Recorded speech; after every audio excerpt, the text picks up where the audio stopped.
Hi friends, welcome to our channel. నేను మీ లక్ష్మి ప్రసన్న. ఈరోజు నేను మన వీడియోలో మంచి హెల్దీగా దోశలను ప్రిపేర్ చేసి చూపించబోతున్నాను. బియ్యం వాడకుండా పెసరపప్పు ఓట్స్తో ఎలా దోశలను వేసుకోవాలో చూపించబోతున్నాను. ఫ్రెండ్స్, వీడియోలోకి వెళ్ళే ముందు ఒక చిన్న రిక్వెస్ట్.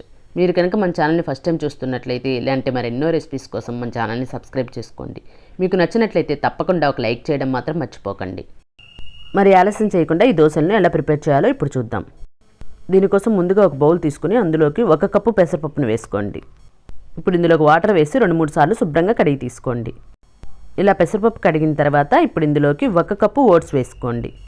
ఇప్పుడు ఇందులోకి వాటర్ వేసి 1 గంట పాటు నానబెట్టి తీసుకోండి. చూడండి, మనకు 1 గంట తర్వాత పెసరపప్పు ఓట్స్ బాగా నానిపోయాయి.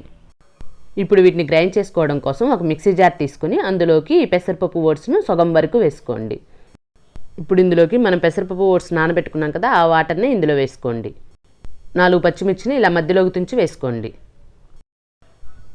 1 ఇంచ్ అల్లాన్ని ఇలా ముక్కలుగా కట్ చేసి వేసుకోండి. ఇప్పుడు ఇందులోకి కొద్దిగా కొత్తిమీరను, కొద్దిగా పుదీనాను వేసుకోండి.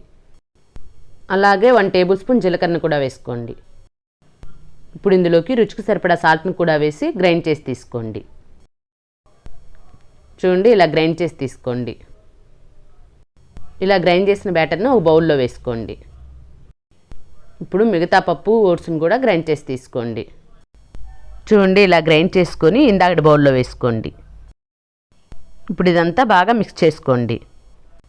చూడండి, మనకు పిండి కన్సిస్టెన్సీ అనేది ఈ విధంగా ఉండాలి. ఇప్పుడు ఈ పిండిని దోశలుగా వేయడానికి స్టవ్ పై పెనం పెట్టి అందులోకి కొద్దిగా ఆయిల్ వేసి టిష్యూ పేపర్తో తుడుచుకోండి. ఇప్పుడు పెనంపై దోశ బ్యాటర్ని వేసుకొని ఈవెన్గా స్ప్రెడ్ చేసుకోండి. చూడండి, దోశ ఈ విధంగా కాలిన తర్వాత పైనుండి ఆయిల్ని కొద్దిగా స్ప్రింకిల్ చేసుకోండి.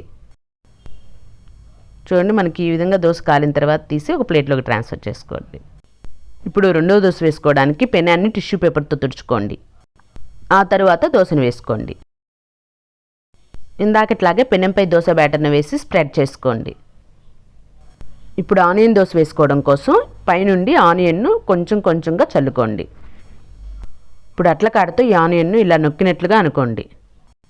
అప్పుడు మనకి ఆనియన్ విడిపోకుండా ఉంటుంది. ఆయిల్ కూడా వేసి దోశ బాగా కాలిన తర్వాత దోశను పెనం నుండి తీసేసుకోవడమే. అంతేనండి, మనకి హెల్దీ అయిన దోశలు రెడీ అయిపోయాయి. మీరు కూడా ఈ దోశలను ట్రై చేసి ఎలా వచ్చిందో మీ ఫీడ్బ్యాక్ని కమెంట్ చేయండి. Thank you for watching.